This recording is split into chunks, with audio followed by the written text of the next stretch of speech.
ಪಾದಯಾತ್ರೆ ಅಂತ ಹೇಳಿದಾಗ ಒಂದು ನಮಗೆ ಭಾರತ ದೇಶದಲ್ಲಿ ನಮ್ಮ ಕಾಲಾವಧಿಯಲ್ಲಿ ನೆನಪಾಗೋದು ಒಂದು ರಥಯಾತ್ರೆ ಅಡ್ವಾಣಿಯವರು ಮಾಡಿದ್ದು. ಆಮೇಲೆ ಕರ್ನಾಟಕದಲ್ಲಿ ಬೆಂಗಳೂರಿನಿಂದ ಬಳ್ಳಾರಿಗೆ ಪಾದಯಾತ್ರೆ, ಅದು 15 ದಿನಗಳ ಪಾದಯಾತ್ರೆ, 320 ಕಿಲೋಮೀಟರ್ ಪಾದಯಾತ್ರೆ, ಗಣಿ ಹಗರಣದ ವಿರುದ್ಧ ಮಾಡಿದಂಥ ಹೋರಾಟ. ಅದಾದ ನಂತರ ಸಿದ್ದರಾಮಯ್ಯ ಭಾಳ ದೊಡ್ಡ ನಾಯಕರಾಗಿ ಹೊರಹೊಮ್ಮಿದ್ರು. ಆಮೇಲೆ ರಾಮುಲು ಕೂಡ ಒಂದು ಪಾದಯಾತ್ರೆ ಮಾಡಿದರು. ಬಟ್ ಅದು ಕಾರಣ ಇರಲಿಲ್ಲ, ಅವರು ಹೊಸ ಪಾರ್ಟಿ ಮಾಡಿದಾಗ ಒಂದು ಪಾದಯಾತ್ರೆಯನ್ನು ಮಾಡಿದರು.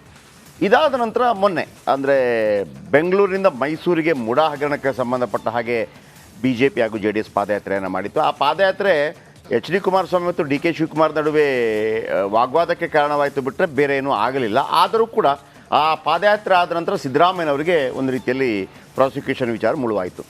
ಇದೀಗ ಬಸವನ ಬಾಗೇವಾಡಿಯಿಂದ ಬಳ್ಳಾರಿಗೆ ಪಾದಯಾತ್ರೆ, ಒಂದು ರೀತಿಯಲ್ಲಿ BJP ರೆಬೆಲ್ಸ್ಗಳು ಬಸನಗೌಡ ಪಾಟೀಲ್ ಯತ್ನಾಳು, ರಮೇಶ್ ಜಾರಕಿಹೊಳಿ ಇವರೆಲ್ಲ ಸೇರಿಕೊಂಡು ಮಾಡ್ತಾ ಇರುವಂಥದ್ದು. ಈ ಪಾದಯಾತ್ರೆ ನಂತರ ಏನಾದರೂ ಆಗುತ್ತಾ? ಯಾಕಂದರೆ ಆಲ್ರೆಡಿ ದದ್ದಲಿರ್ಬೋದು ಅಥವಾ ನಾಗೇಂದ್ರ ಇರ್ಬೋದು, ಅವರ ಹೆಸರುಗಳು ಚಾರ್ಜ್ ಶೀಟಲ್ಲಿ ಕೂಡ ಇಲ್ಲ. ಪಾದಯಾತ್ರೆ ಶುರು ಮಾಡ್ತಾ ಇದ್ದಾರೆ. ಈ ಪಾದಯಾತ್ರೆ ಎಲ್ಲರೂ ಭಾಗವಹಿಸ್ತಾರೆ BJP ಅವರು, ಎಲ್ಲದರ ಬಗ್ಗೆ ಕೂಡ ಒಂದು ಕುತೂಹಲ ಇದೆ. ಯಾವ ಕಾರಣಕ್ಕಾಗಿ ಬನ್ನಿ ಈ ರಿಪೋರ್ಟ್ ನೋಡೋಣ.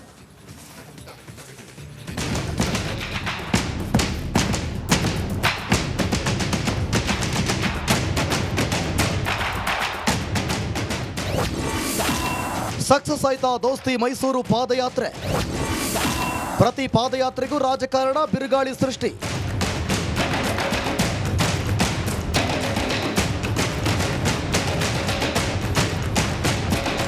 ಭಾರತದಲ್ಲಿ ಅಲ್ಲ, ಇಡೀ ವಿಶ್ವದಲ್ಲಿ ನಡೆದ ಯಾವುದೇ ಪಾದಯಾತ್ರೆಯದ್ದು ಸಕ್ಸಸ್ ಆಗಿದೆ. ಅದೇ ರೀತಿ ಕರ್ನಾಟಕದ ಮಣ್ಣಲ್ಲಿ ನಡೆದ ಹಲವು ಪಾದಯಾತ್ರೆಗಳು ಸಕ್ಸಸ್ ಆಗಿವೆ. ಅದೇ ರೀತಿ ಮೂಡ ಹಗರಣದಲ್ಲಿ CM ಸಿದ್ದರಾಮಯ್ಯ ವಿರುದ್ಧ ನಡೆದ ಪಾದಯಾತ್ರೆ ಫಲ ನೀಡಿದೆ.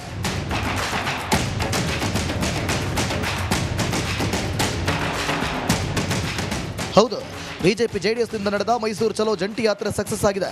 ಕೊನೆಗೂ ಮೂಡ ಕೇಸನ್ನು ರಾಜ್ಯಪಾಲರು ಪ್ರಾಸಿಕ್ಯೂಷನ್ಗೆ ಕೊಟ್ಟು CM ಸಿದ್ದರಾಮಯ್ಯರನ್ನ ಕಟಕಟೆಗೆ ನಿಲ್ಲಿಸುವ ಪ್ರಯತ್ನವನ್ನು ದೋಸ್ತಿಗಳು ಮಾಡಿದರು.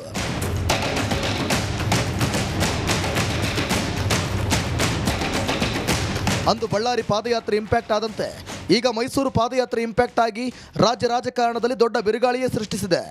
ಅಂದು ಯಡಿಯೂರಪ್ಪ, ಇಂದು ಸಿದ್ದರಾಮಯ್ಯ ಆ ಬಿರುಗಾಳಿಗೆ ಸಿಲುಕಿಕೊಂಡಿದ್ದಾರೆ. ಕಳೆದ 14 ವರ್ಷದ ಅವಧಿಯಲ್ಲಿ ನಡೆದಂತಹ ಈ ಎರಡು ಪಾದಯಾತ್ರೆ ಪರಿಣಾಮ ರಾಜ್ಯ ರಾಜಕಾರಣ ಅಲ್ಲೋಲ ಕಲ್ಲೋಲವಾಗಿದೆ.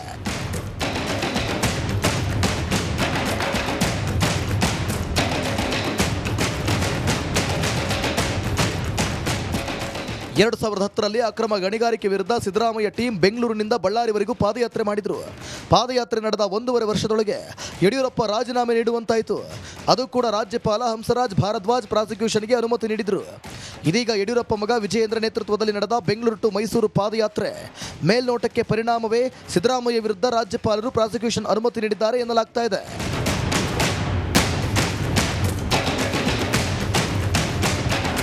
Bureau report, republic Kannada.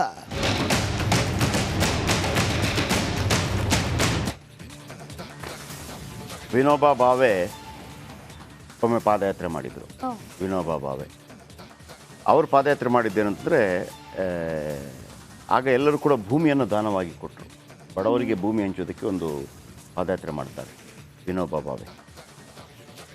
Gandhi ಅನುಯಾಯಿ, ಗಾಂಧಿ ಜೊತೆ ಇದ್ದರು. ಆಮೇಲೆ ರವೀಂದ್ರನಾಥ್ ಟಾಗೋರ್ ಇವರೆಲ್ಲ ವಿನೋಬಾ ಭಾವೆ ಅವರು ಇಲ್ಲೆಲ್ಲ ಪಾದಯಾತ್ರೆ ಮಾಡ್ತಾರೆ. ಆಗ ಎಲ್ಲರೂ ಕೂಡ ಅವ್ರು ಎಂಥವ್ರು ಅಂತಂದರೆ ಒಂಥರ ಎಲ್ಲ ತಮ್ಮ ತಮ್ಮ ಜಾಗವನ್ನು ಇದನ್ನೆಲ್ಲ ಪಾದಯಾತ್ರೆಯಲ್ಲಿ ಕೊಡ್ತಾರೆ.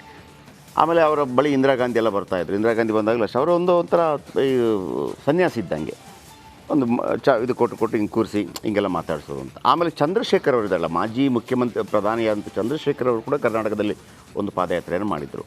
ಆಮೇಲೆ ಪಾದಯಾತ್ರೆಯಲ್ಲಿ ನಮ್ಮ ಈ ಯಾರು ಮರ್ತೋಯ್ತು ನನಗೆ ಅವರ ಹೆಸರು, ಚಿಕ್ಕಮಗಳೂರು ಮೂಲದ ಸ್ಪೀಕರ್ ಬಿ ಎಲ್ ಶಂಕರ್ ಅತಿ ದೊಡ್ಡ ಪಾದಯಾತ್ರೆಯನ್ನು ಮಾಡಿದ ರೆಕಾರ್ಡ್ ಇರೋದು BL ಶಂಕರ್ ಅವರಿಗೆ. ಅವರು ಚಂದ್ರಶೇಖರ್ ಅವ್ರ ಜೊತೆ ಪಾದಯಾತ್ರೆಯನ್ನು ಮಾಡ್ತಾರೆ. ಆಮೇಲೆ ಆಂಧ್ರ ಪ್ರದೇಶದಲ್ಲಿ ಈಗ YSR ಇದ್ದಾರಲ್ಲ, ಅವರ ತಂದೆ ರಾಜಶೇಖರ್ ರೆಡ್ಡಿ ಒಂದು ಪಾದಯಾತ್ರೆಯನ್ನು ಮಾಡಿದ್ರು. ದೊಡ್ಡ ಪಾದಯಾತ್ರೆ, ಭಾಳ ಸಕ್ಸಸ್ಫುಲ್ ಪಾದಯಾತ್ರೆ. ಅದು 10 ವರ್ಷದ ಚಂದ್ರಬಾಬು ನಾಯ್ಡು ಅವರ ಆಡಳಿತವನ್ನು ಕೊನೆಗಾಣಿಸಿ ಇವರನ್ನು ಮತ್ತೆ ಅಧಿಕಾರಕ್ಕೆ ತಂದು ಭಾಳ ಪಾಪ್ಯುಲರ್ ಲೀಡರ್ ಆದರು. ಆಮೇಲೆ ಅವರ ಮಗ ಕೂಡ ಮಾಡಿದರು ಪಾದಯಾತ್ರೆ, ಅದು ಕೂಡ ಅವ್ರಿಗೆ ಲಾಭ ತಂದು ಕೊಡ್ತು. ಆಮೇಲೆ ನಾನು ಹೇಳಿದ್ನಲ್ಲ, ರಾಮುಲು ಒಂದು ಪಾದಯಾತ್ರೆ ಮಾಡಿದರು. ರಾಮುಲು ಪಾದಯಾತ್ರೆ ದೊಡ್ಡ ಸಕ್ಸಸ್ ಅಲ್ಲದಿದ್ದರೂ ಕೂಡ ಅವ್ರಿಗೆ 3.5% ವೋಟ್ ತಂದು ಕೊಡ್ತು. 3.5% ವೋಟ್ ಅಂದರೆ ಸಣ್ಣ ವೋಟ್ ಅಲ್ಲ, ಭಾಳ ದೊಡ್ಡ ವೋಟು. ಸೊ ಹಾಗಿರುವಾಗ ಈ ಪಾದಯಾತ್ರೆಗಳು ಇದೆಲ್ಲ ರಾಜಕೀಯ ಪ್ರೇರಿತ ಪಾದಯಾತ್ರೆಗಳು ಏನು ಲಾಭ ಆಗುತ್ತೆ ನೋಡೋಣ. ಓಕೆ, ಮುಂದಿನ ಸುದ್ದಿ ನೋಡಿ. ಇನ್ನು ಸಿದ್ದರಾಮಯ್ಯರನ್ನ ಮತ್ತೆ ಕೋರ್ಟ್ ಮೆಟ್ಟಿಲೇರಿಸಲೇಬೇಕು ಅಂತ ಪ್ಲಾನ್ ಮಾಡ್ಕೊಂಡಿದ್ದಾರಂತೆ ಬಿಜೆಪಿಯವರು. ರಿಪಬ್ಲಿಕನದಲ್ಲಿ ಬಿಜೆಪಿ ಮಾಸ್ಟರ್ ಪ್ಲಾನ್ನ ಎಕ್ಸ್ಕ್ಲೂಸಿವ್ ಮಾಹಿತಿ. ಸಿದ್ದರಾಮಯ್ಯ ವಿರುದ್ಧ ದಲಿತಾಸ್ತ್ರ ಪ್ರಯೋಗಕ್ಕೆ ಬಿಜೆಪಿ ಸಜ್ಜಾಗಿದೆ ಅನ್ನೋದರ ಡೀಟೇಲ್ ಸಿಗ್ತಾ ಇದೆ. ರಾಜ್ಯ ಬಿಜೆಪಿಗೆ ಕೇಂದ್ರದ ಓರ್ವ ಸಚಿವರಿಂದಲೇ ಸೂಚನೆ ನೀಡಲಾಗಿದೆಯಾ ಅನ್ನೋದು ಸದ್ಯ ಇರುವಂತಹ ಪ್ರಶ್ನೆ. ರಿಪಬ್ಲಿಕನ್ಗೆ ಬಿಜೆಪಿ ಉನ್ನತ ಮೂಲಗಳಿಂದ ಸಿಕ್ಕಿರುವಂತಹ ಮಾಹಿತಿ ಇದು. 2 ವಿಷಯಗಳನ್ನ ಮುಂದಿಟ್ಟುಕೊಂಡು ಕಾನೂನು ಸಮರಕ್ಕೆ ಸಿದ್ಧತೆಗಳಾಗ್ತಾ ಇದೆಯಂತೆ ಬಿಜೆಪಿ ಪಾಳೆಯದಲ್ಲಿ. ಸಿಎಂ ಸಿದ್ದರಾಮಯ್ಯ ವಿರುದ್ಧ ಪ್ರಾಸಿಕ್ಯೂಷನ್ಗೆ ರಾಜ್ಯಪಾಲರು ಅನುಮತಿ ಕೊಟ್ಟ ನಂತರ ರಾಜ್ಯದಲ್ಲಿ ಕಾನೂನು ಸುವ್ಯವಸ್ಥೆ ಕುಸಿಯುತ್ತಿದೆಯಾ? ಈ ಮಾತನ್ನು ನಾವು ಹೇಳ್ತಾ ಇಲ್ಲ, ಸ್ವತಃ BJPಯ ಅಲ್ಲಿರ್ತಕ್ಕಂಥ ಕೆಲ ನಾಯಕರೇ ಮಾತಾಡ್ತಾ ಇರ್ತಕ್ಕಂಥದ್ದು. ಕಾರಣ ಇಷ್ಟೇನೆ, ದಿನೇ ದಿನೇ ಮೈಸೂರು ಆಯಿತು, ಒಂಥರ ಮಂಗಳೂರು ಆಯಿತು, ಅನೇಕ ಕಡೆ ಕಾನೂನು ಸುವ್ಯವಸ್ಥೆ ಹಾಳಾಗ್ತಾ ಇರ್ತಕ್ಕಂಥದ್ದು. ಜೊತೆಗೆ ಇದೆಲ್ಲದರ ಕುರಿತಂತೆ BJP ನಾಯಕರು ಕೂಡ ಕಾನೂನು ಹೋರಾಟಕ್ಕೆ ಮುಂದಾಗಿದ್ದಾರೆ ಅಂತಕ್ಕಂಥದ್ದು ಈಗ ಪಕ್ಷದ ವೇದಿಕೆಯಲ್ಲಿ ಚರ್ಚೆ ಆಗ್ತಾ ಇರ್ತಕ್ಕಂಥದ್ದು. ಈ ಕುರಿತಂತೆ ನಮ್ಮ ಜೊತೆ ಮಾತನಾಡೋದಕ್ಕೆ BJPಯ ಪರಿಷತ್ ಸದಸ್ಯರಂತ DS ಅರುಣ್ ಅವರು ಇದ್ದಾರೆ. ಬನ್ನಿ, ಅವ್ರನ್ನೇ ಮಾತಾಡ್ತಾ ಹೋಗ್ತಾನೆ. ಈಗ ಮುಂದಿನ ಹೋರಾಟ ಅಂದರೆ ಕಾನೂನು ಪ್ರಕ್ರಿಯೆಗಳು ನಡೀತಾ ಇರುತ್ತೆ ಒಂದು ಭಾಗ, ಮತ್ತೊಂದು ಕಡೆಗೆ ಎಲ್ಲೋ ಒಂದು ಕಡೆ ಪ್ರಾಸಿಕ್ಯೂಷನ್ ಅನುಮತಿ ಕೊಟ್ಟ ನಂತರ ಒಂದಷ್ಟು ಅಂದರೆ ಕಲ್ಲು ತೂರಾಟ ಆಗ್ತಾ ಇರ್ತಕ್ಕಂಥದ್ದು. ಈಗ ನೀವು ಹೇಳ್ದಂತೆಯೇ ಬೆಂಕಿ ಹಚ್ಚು ಅಂದರೆ ಇದಿನ್ನೂ ಮುಂದುವರೆದ ಭಾಗ, ಮುಂದೆ ಮತ್ತೆ ಇನ್ನೂ ನಡೀತಾನೆ ಇರುತ್ತೆ ಅಂತಕ್ಕಂಥದ್ದು. ಸೊ ಈ ನಿಟ್ಟಿನಲ್ಲಿ ದೂರು ಕೊಡುವಂಥದ್ದಕ್ಕೆ ಏನಾದ್ರು ಚಿಂತನೆ ಆಗ್ತಾ ಇದೆ? ಅಲ್ಲ, ನಾವೀಗಾಗಲೇ ಅದಕ್ಕೆಲ್ಲ ತಯಾರಿ ಮಾಡಿದ್ದೀವಿ. ಗೊತ್ತಿದೆ ನಮಗೆ ಎಲ್ಲೆಲ್ಲಿ ಇವರು ಈ ರೀತಿಯಾದಂಥ ತೊಂದರೆಗಳನ್ನು ಮಾಡ್ತಾರೆ, ನಮ್ಮ ಪಕ್ಷದ ಮೇಲೆ ಯಾವ ರೀತಿ ದಬ್ಬಾಳಿಕೆಯನ್ನು ಮಾಡ್ತಾರೆ ಅನ್ನೋವಂಥದ್ದು ಗೊತ್ತಿದೆ. ನಾವು ಕಾನೂನು ಸುವ್ಯವಸ್ಥೆಯನ್ನು ಕಾಪಾಡೋದ್ರೊಳಗಡೆ ಭಾರತೀಯ ಜನತಾ ಪಾರ್ಟಿ ಹಲವಾರು ವರ್ಷಗಳಿಂದ ಕಾಪಾಡ್ಕೊಳ್ತಾ ಬಂದಿದೆ. ಆ ನಿಟ್ಟಿನಲ್ಲಿ ಯಾವುದೇ ಅಹಿತಕರ ಘಟನೆ ಆಗದೇ ಇರೋ ರೀತಿಯಲ್ಲಿ ನಾವು ನಮ್ಮ ಪ್ರಯತ್ನಗಳನ್ನು ಮಾಡ್ತೇವೆ. ಆದರೆ ಕಾಂಗ್ರೆಸ್ ಅವರ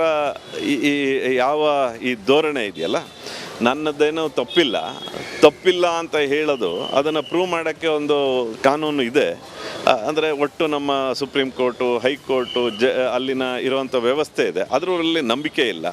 ಈಗ ಏನಂದರೆ ಬೇರೆಯವರಿಗೆ ಹೆದರಿಸುವಂಥ ವಾತಾವರಣ ಸೃಷ್ಟಿ ಮಾಡಬೇಕು ಅನ್ನೋವಂಥದ್ದು, ಅದನ್ನು ಆಗದಿದ್ದಂಗೆ ನಾವು ನೋಡ್ಕೊಂತೀವಿ. ಭೇಟಿಯಾಗೋ ಬಗ್ಗೆ ಏನೋ ಚಿಂತನೆ ನಡೆಸಿದೆ? ಅಲ್ಲ, ನಾವು ಮುಂದೆ ಈಗಾಗಲೇ ರಾಜ್ಯಪಾಲರು ಇಷ್ಟೊಂದು ದಿನ ನೋಡಿ, ರಾಜ್ಯಪಾಲರು ನಾವು ಕೊಟ್ಟಂಥ ಒಂದು ಇದ್ರ ಮೇಲೆ ತಕ್ಷಣ ಏನೋ ಪ್ರಾಸಿಕ್ಯೂಷನಿಗೆ ಕೊಡಲಿಲ್ಲ.